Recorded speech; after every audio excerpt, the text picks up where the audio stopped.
hindi naman lahat na lumulusot ay pwede. At hindi lahat na nangyari ay tama. Now, instead of focusing sa pagsita sa kanila, do your part of creating what is right, doing what is right, reporting kung anong feeling mo yung mali, and also influencing your viewers to do what is right. Kasi there's no sense in dwelling sa pagsita ng iba kung wala ka namang naibabahaging tama. Hindi mo sila nai-influence na gawin yung tama. Yun yung sinasabi ko na pinapaalalahanan ko yung mga nasa tamang sistema movement. 'Di ba? Huwag tayong sita ng sita. Magbigay tayo ng solusyon. Kasi mahirap yung sita ka lang ng sita, puna ka lang ng puna. Nagiging part ka lang ng problema. Mag-offer ka ng solusyon. Ano ba dapat? Ano ba yung pwede? Ano ba dapat yung ginagawa natin instead of doing it? Kaya, like kung nire-remind yung mga hash tamang sistema movement members, na wag tayong sita ng sita, wag tayong puna ng puna. Let us offer a solution. Nung sinabi ko na, 'di ba, hindi ako sa paangat, ayoko nang yakapan. Anong sinabi ko? Nag-suggest ako sa mga nagpo-promote, ganito yung pagpo-promote. Nagbigay ako ng tamang paraan kung paano mag-promote. Hindi ako basta na muna, nag-offer ako ng solution. Ganito yung gawin ninyo. Alright? So, again, naiintindihan kita, citizenship talagang minsan nakakalungkot on social media. 'Di ba? Sila pa yung mas sumisikat, sila yung mas maraming views, sila yung mas diba? But we cannot dwell on it eh. Hindi tayo pwedeng tumigil dahil sila yung nabibigyan ng break. Dapat ba tumigil tayo? Yung mga nagpa-poverty porn, sila yung mas maraming kinikita. Kita mo naman na ginagamit lang yung mahihirap para kumita. Mas may issue, mas maraming siraan, mas maraming awayan, mas maraming viewers, mas maraming audience, mas maraming kita. Minsan mapapaisip ka na lang, gayahin ko na lang kaya sila. Diba? But, is it something that you'll be happy doing with? Or that you'll be happy doing? Is it something that your parents, your family will be proud of? Is it something na kaya mong iharap yung mukha mo sa maraming tao na ako yan, ginawa ko yan? Pag dumating yung time na tumanda ka na, makikita ng anak mo, nakapo mo, ito palang ginagawa ng lolo ko nung bata pa siya, nung siya nasa YouTube. Parang tanga. Kalahating bobo, kalahating tanga. Gusto mo ba yun? So yun. That's why, again, you always have to do your part. I'm not saying that I'm perfect. I'm not saying na laging tama yung ginagawa ko. Hindi ko sinasabi na lagi akong compose, na laging lahat ng binabato ko dito ay dapat sundin. No, hindi ko sinasabi yun. Ang sinasabi ko lang is hanggat may chance, I always choose to do what is right. And actually, dyan nga ako dyan nga ako napupuna minsan lagi nila sinasabi, ay playing safe si Manang B. Kasi bakit hindi niya kayang punahin to, hindi niya kayang ganyanin to, ganyan to. Kasi naniniwala din kasi ako na words can kill. Ano ba yung purpose ko?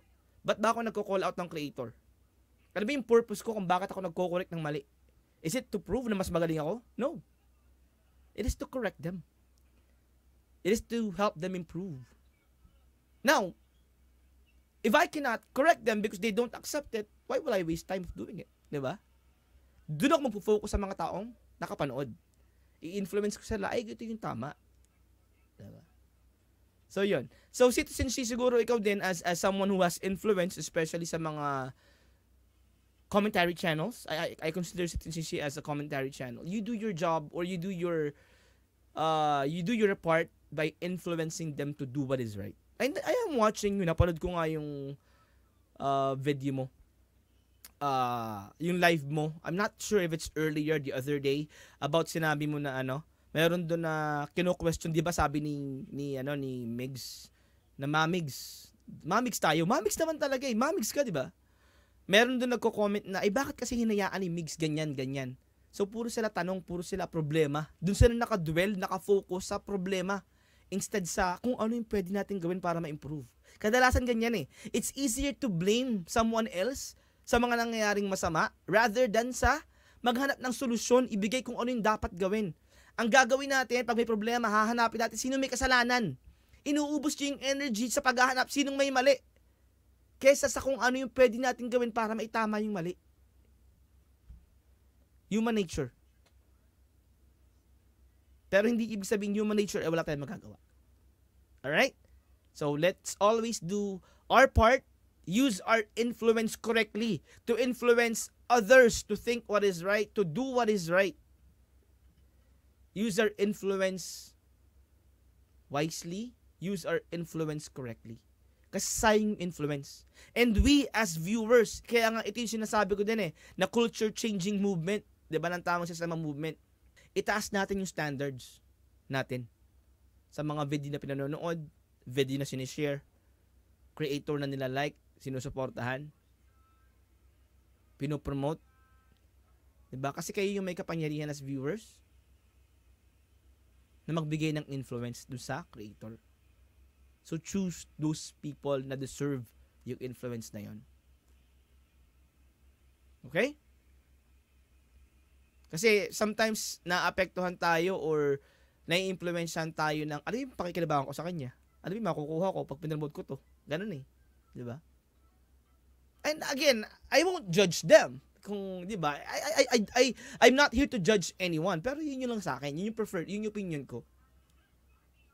Okay? I'm not in the position to question bakit niya ginawa to, bakit niya ginawa yan, bakit niya ginawa to. Ang pwede ko lang gawin is, diba, to state my opinion, influence them kung ano yung palagay kong tama, ano ba yung palagay kong magagawa natin, but kung hindi niya babaguhin yung ginagawa niya, hindi niya binabago yung kanyang actions, yung kanyang mga yung kanyang prinsipyo, I cannot do anything about it. Kanya yun eh. Kung feeling ko yung sinasabi niya, yung ginagawa niya is nakakasira na sa ibang creators, I will do my part naman to say na mali yun. Hindi ko sasabihin masamang tao siya. Diba? Mali lang yung sinasabi niya. Kaya nga ako laging issue, hindi tao. I always give them the benefit of the doubt na baka naman hindi niya alam. Baka naman may pinanggagalingan lang. It's not playing safe, diba? It's not playing safe. It's not pagiging neutral. I just don't want to hurt parang I don't want to intentionally hurt their feelings just for the purpose of hurting them or proving them na mas magaling ako. No. Aanin ko naman yun. Diba? If meron tayong gustong implementahan na yung mga tao to do better, to be better. Alright?